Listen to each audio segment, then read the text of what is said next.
शुक्रिया। सेनेटर मसरूर असंत साहब जी। चेयरमैन,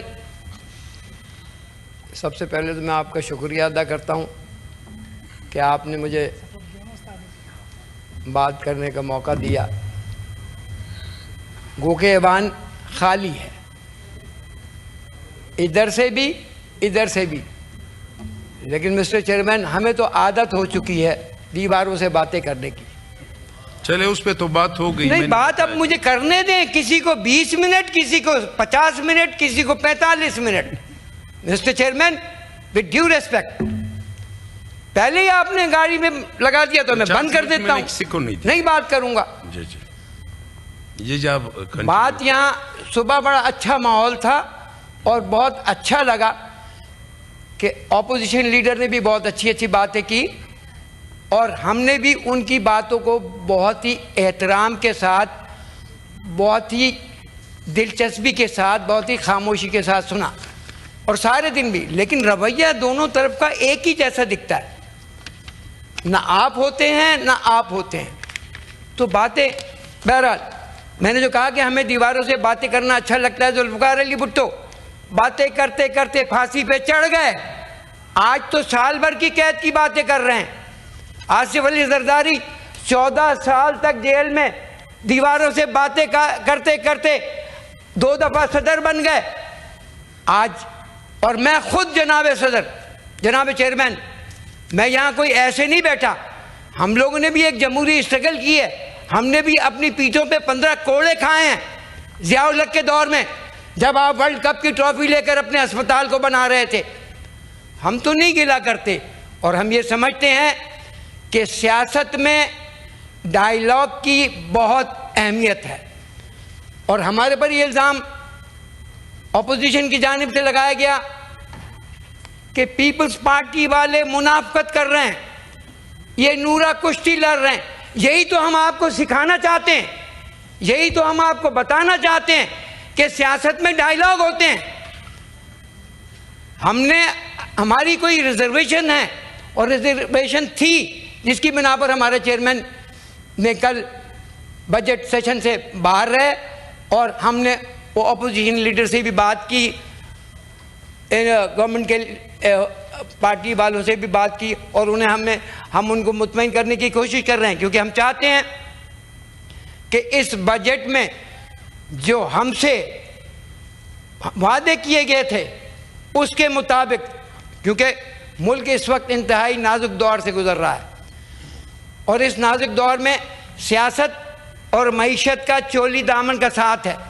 हम इस जमहूरियत को डीरेल नहीं होने देंगे, लेकिन इस जमहूरियत को डीरेल होने से बचाने के लिए हर दो तरफ एक बैलेंस होना चाहिए ताकि हमारी भी बात सुनी जा सके और अपोजिशन की बात सुनी जा सके और हम सब मिलकर एक लाए अमल बना सके।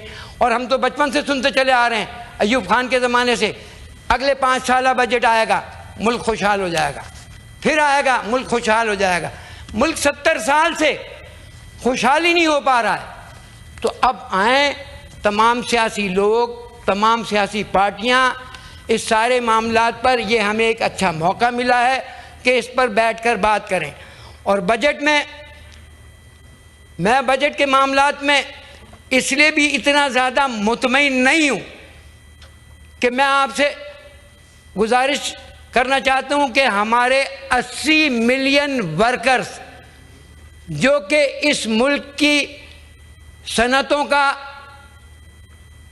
पहिया चलाते हैं, ज़राअत को चलाते हैं, प्राइवेट काम करते हैं, उन सारे 80 मिलियन वर्कर्स को इस सारे मामला से अलग कर दिया गया है। उनके बारे में कोई बात नहीं रखी गई इस बजट में।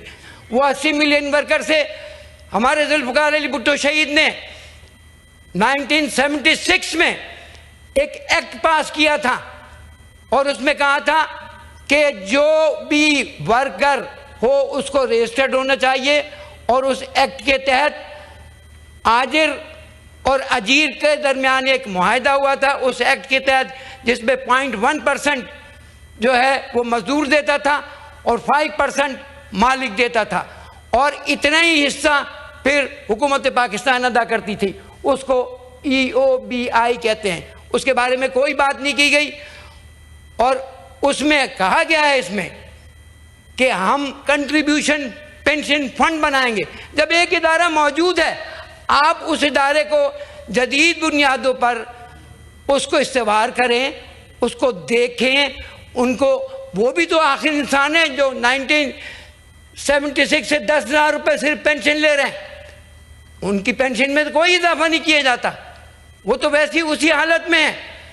और तनख्वाहदार लोगों पर तो और इंतहाई जुल्म कर दिया गया। वो कहते हैं कि 330 अरब रुपए का पिछले साल शेयर दिया गया, तो 330 अरब रुपए का शेयर देने वाला अब उनको दुगना कर दिया गया है। लेकिन उनको सहूलत क्या दी जा रही है? बुनियादी इस्तेमाल की सारी चीज़ों को पे टैक्स लगा दिया गया है, ज़रूरत की तमाम चीज़ों पर टैक्स आयद कर दिया गया है। गरीब आदमी किधर जाए? इस मुल्क की 98% आबादी जो है वो मेहनत करती है और अपनी मेहनत को बेचती है, और जब वो बेचती है तो उसके ऊपर उसको उसकी कीमत मिलती है। अभी उनको तो सारे टैक्स के मामला से अलग कर दिया गया, उनको शामिल ही नहीं किया गया सारे मामलात में। मजदूर तबका, किसान तबका, ये सिर्फ अशराफिया के लोगों की सहूलत के लिए, फ़ायदे के लिए सारा सिलसिला, ये बजट मुझे दिखता है। वैसे तो जो हमारी पार्टी फैसला करेगी हम उसको सपोर्ट करेंगे, लेकिन ये बजट आम आदमी का नहीं है। तनख्वाहदार तबका रुल रहा है, रुल गया है, बेजार हो चुका है। उसको खाने पीने की चीज़ नहीं है, 18%। अब वो सेल्स टैक्स भी देगा जगह जगह, जबकि वो रजिस्टर्ड भी नहीं है किसी सारे मामलात में। तो बराए मेहरबानी इन सारी चीज़ों को देखें, और इसके लिए ज़रूरत है कि ऑपोजिशन वाले भी हमारे साथ मिलकर बैठे, मुनाफकत नहीं करें। देखें, आप सारे सिस्टम को मानते हो, आप सेनेट में हो, आप कौमी असम्बली में हो, आप सूबाई असम्बली में हो, लेकिन बाहर जाकर आप सिस्टम की मुखालफत करते हो। तो भाई, हम सियासी लोग अगर आपस में मिलकर बैठेंगे और एक लाए अमल बनाएंगे तो मुल्क बेहतर तरीके से आगे जा सकता है और एक अच्छा पाकिस्तान का मुस्तकबिल हो सकता है। शुक्रिया जरूर। शुक्रिया मसरूर हसन साहब, शुक्रिया जी। सेनेटर अजी अब्दुल शकूर अचिकज़ई साहब। बहुत शुक्रिया जनाब चेयरमैन साहब। सबसे पहले अपने दोस्त दिनेश कुमार का तज़किरा करना चाहूँगा। वो हिंदू मज़हब